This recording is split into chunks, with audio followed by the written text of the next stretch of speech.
చూడండి, హీట్ ఇక్కడ ఉండే క్యాండిల్ దగ్గర ఉండే హీట్ ఏమైంది, ట్రాన్స్ఫర్ అవుతూ ఈ బీకర్ లో ఉండే వాటర్ లోకి వెళ్ళింది. వాటర్ ఏమవుతుంది, బబుల్స్ కింద ఫామ్ అయ్యి పైకి కిందకి రావడం జరిగింది. దీన్ని మరగడం ప్రారంభించింది. అంటే వేడెక్కిన వాటర్ బబుల్స్ ఏమైంది, పైకి వెళ్ళి వేడి తక్కువగా ఉండే బబుల్స్ పైన ఉంటాయి వాటర్ మాలిక్యూల్స్, అవి కిందకి రావడం జరిగింది. అందువల్ల పైన ఉండే వాటర్ మాలిక్యూల్స్ చల్లగా ఉంటాయి కొద్దిగా, కాబట్టి అది కిందకి వస్తాయి. వేడిగా ఉండే వాటర్ మాలిక్యూల్స్ పైకి వెళ్తున్నాయి. పైకి కిందకి ఇలా తిరగడం వల్ల దీన్ని మరగడం అంటాం అన్నమాట. బాయిలింగ్ అవుతున్నాయి. ఈ విధంగా హీట్ ఇక్కడ ఎక్కువగా ఉండేది నుంచి తక్కువగా ఉండే వైపు ట్రాన్స్ఫర్ అవుతుంది. దీన్ని కన్వెక్షన్ అంటారు. అంటే లిక్విడ్స్ లో హీట్ ట్రాన్స్ఫర్ అయ్యేదాన్ని కన్వెక్షన్ అంటారు. ఏమంటారు? కన్వెక్షన్ అంటాం. ఇక్కడ హీట్ ఎక్కువగా ఉంటుంది, ఇక్కడ హీట్ తక్కువగా ఉంటుంది. కాబట్టి ఇది కన్వెక్షన్ ఇలా జరుగుతుంది.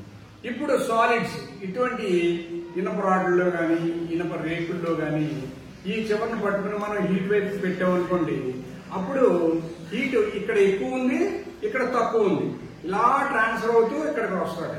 కాబట్టి అప్పుడు కాసేపటికి ఏమవుతుంది, మన చెయ్యికి వేడిగా తగులుతుంది.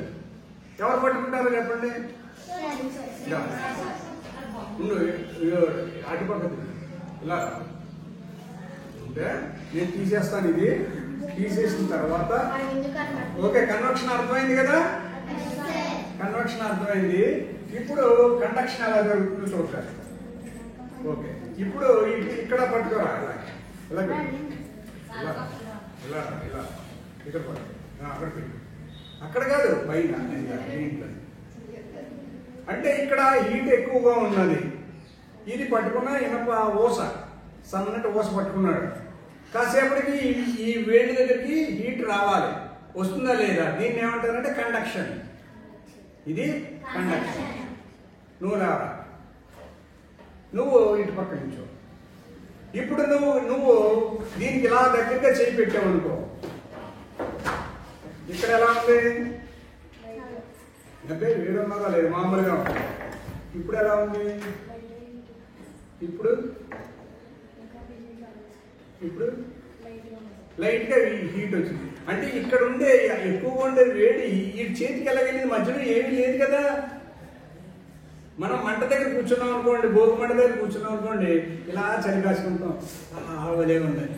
మరి అక్కడ ఉన్న హీట్ మన దగ్గరికి ఎలా వస్తుంది, ఎయిర్ ద్వారా వస్తుంది. అలాగే సూర్యుడు బాగా ఆకాశంలో ఎక్కడో ఉన్నాడు, కొన్ని వేల కిలోమీటర్ల దూరం ఉన్నాడు.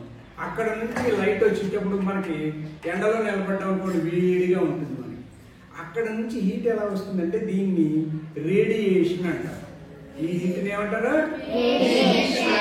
రేడియేషన్ అంటారు. అంటే హీట్ 3 రకాలుగా ట్రాన్స్ఫర్ అవుతుంది. ఒకటి కండక్షన్, రెండవది కన్వెక్షన్, మూడవది రేడియేషన్. ఈ రకంగా ఎక్కువగా ఉండే హీట్ ఎక్కువగా ఉండే చోట నుంచి తక్కువగా ఉండే వేడికి ట్రాన్స్ఫర్ అవుతుంది. ఎరా నీకేమైనా వేడిగా అనిపిస్తుందా, కొంచెం వేడిగా ఉందంట, ఇలాగా కొంచెం టైం తీసుకుంటాను. ఇప్పుడు ఇక్కడ ఇంకా హీట్ ఎక్కడ అంటే ఇలా చాలాసేపు మనం పట్టుకునేసరికి అప్పుడు హీట్ వస్తుంది. ఇక్కడ పట్టుకున్నాం ఏమవుద్ది, ఇక్కడ హీట్గా ఉందా అంటే ఇలా ఇక్కడ దాకా వచ్చింది, ఇంక ఇలా నుంచి ఇలా రావాలి, వచ్చేస్తుంది ఇంకా. ఓకే, స్టాప్ చేయండి.